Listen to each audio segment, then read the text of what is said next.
Hello everyone, I will share this game that I played on ACC about the Caro Kan. I played with the white.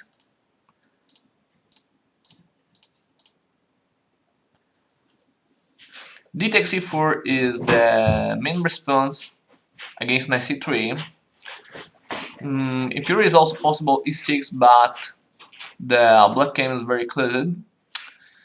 So d takes c4 is okay, knight takes c4, and in this position there are three important variations. Knight e7, we need to place a knight to f6, knight f6 immediately, or bishop f5. My opponent played knight d7, and I played bishop c4. This line is very aggressive. The idea is make pressure on f7 and place the bishop in a very good diagonal.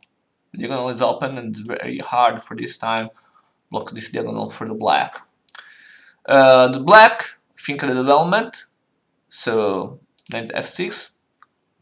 Now for me is bad trade because when I trade the knight on e4 for the knight on f6 is as if I trade the knight on e4 with the knight on d7, and it's clear that my knight on e4 in this position is better than the knight on d7. For this reason, for me is a bad now trade, and it's better play knight g5, play for the attack on f7, and now e6 to cover the attack. Queen d2 to make more pressure on the point e6. In this position, it's very important that the black play with carefully, because if play a move like bishop e7, the black loses immediately after knight takes e7, knight takes f7, king takes f7, queen takes e6. It's clear that if king f8, if king e8, there is mate on f7, so it's forced to king h6. But also in this position there is the mate, because after bishop d3 check, the only square is h5, and after queen h3 this is mate. So this is the problem about bishop e7 immediately. For this reason, my opponent played knight b6. Now the bishop can defend e6, and for me it's not possible play the sacrifice. And in this position I played bishop d3. After bishop d3 there is another trick, because if the black takes the pawn d4, this pawn is I think is poisoned, because after knight f3 for me is an easy play with a simple idea, knight f3 to e5 to make pressure on f7 with two knights. For example, if queen d8, that is bad now, knight e5, and it's not possible for the black to defend f7. So there is this simple trick. In theory, the right move after knight f3 is queen d5, but the black will go in a very hard position to play. In theory, it's playable, but I prefer the white. Okay, so for this reason, the black doesn't play queen takes d4 and play h6 to remove my knight. After this, I go to e4, I trade the knight, and the black tried to trade the queen with queen d5. For me, it's not possible prevent the trade, because if I remove the queen, there is the threat queen takes g2. For this reason, I play knight f3. I think the development, and after queen takes, bishop takes. In this position, the black played c5. I don't like this move because after c5, the black opened the position with an advantage about the development for the white. So maybe it's not correct this move in this position. Maybe it's better think of the development with bishop on d6 and the castle to complete the development. After this move, for me it's not bad have the knight on d4. For this reason I played simply castle, and after c takes d4, knight takes d4, my knight can threaten to go on b5 to make pressure on c7. Bishop c5, knight on b5, castle, bishop f4. My idea is playing knight c5 with the threat knight takes c6 after, for example, rook b8. And now for the black there is a problem, that after bishop d7 there is the pawn b7 under attack.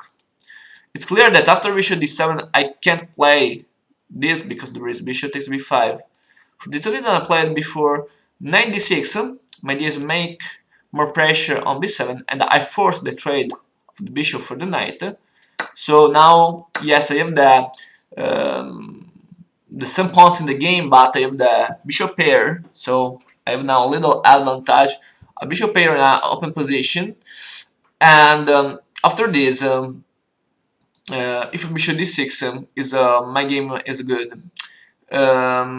So after, and it's good because after bishop takes d6, it's not possible to defend b7. So I think is completely lost if the black play this. For this reason, after knight d6 is not possible remove the knight, but the black need to defend b7, and for this reason the only way is bishop c6.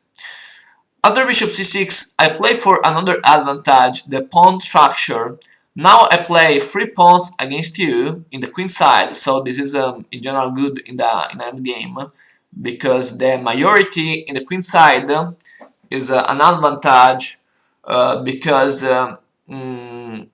is easier exploit the majority in the queen side and not in the king side in that game.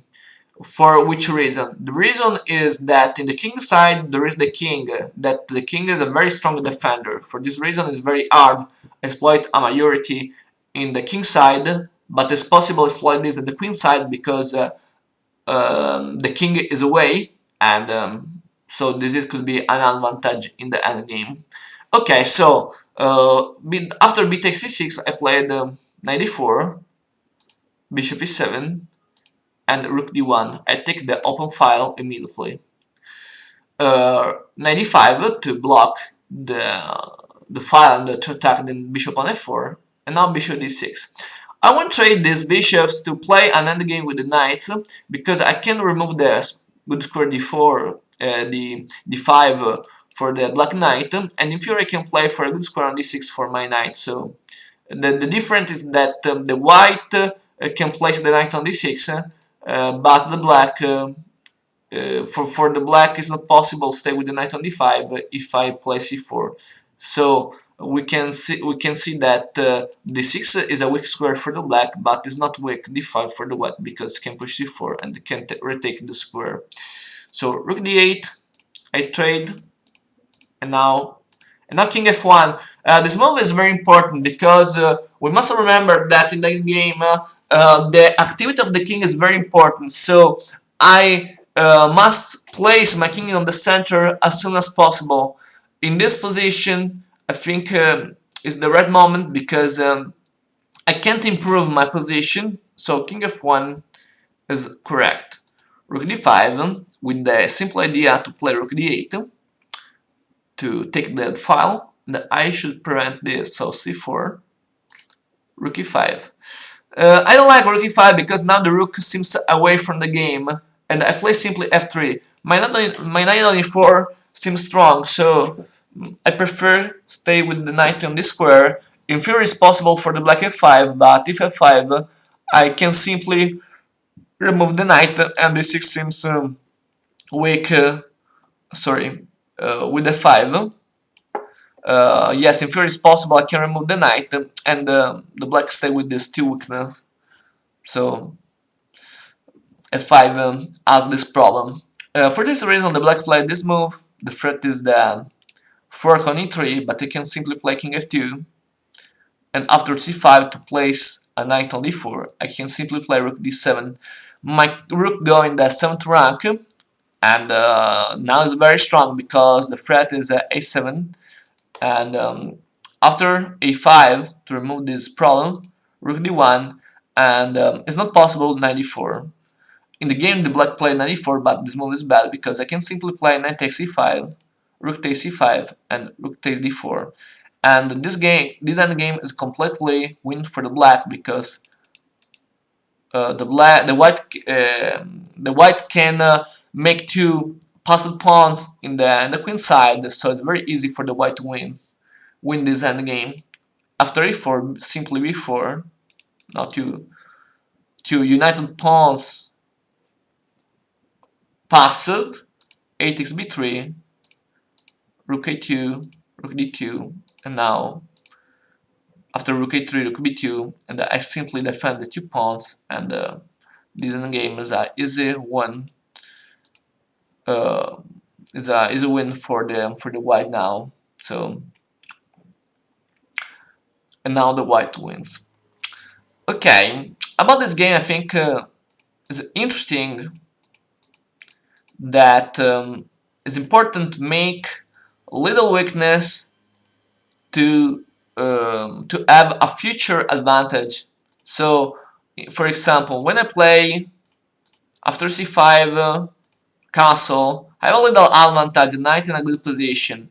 This knight in a good position gives me, after, a very good position with the 2 bishops, and for this reason the black is forced to give me another advantage, so the pawn structure. And after this I play to trade the right pieces, for example in this position the bishops, bishop d6, and after this for me the game is easier because the black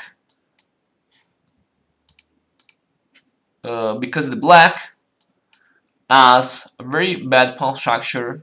So I have 2 advantage, the majority in the queen side and a very better pawn structure, and this advantage is a very um, important thing to have a future advantage for win an endgame.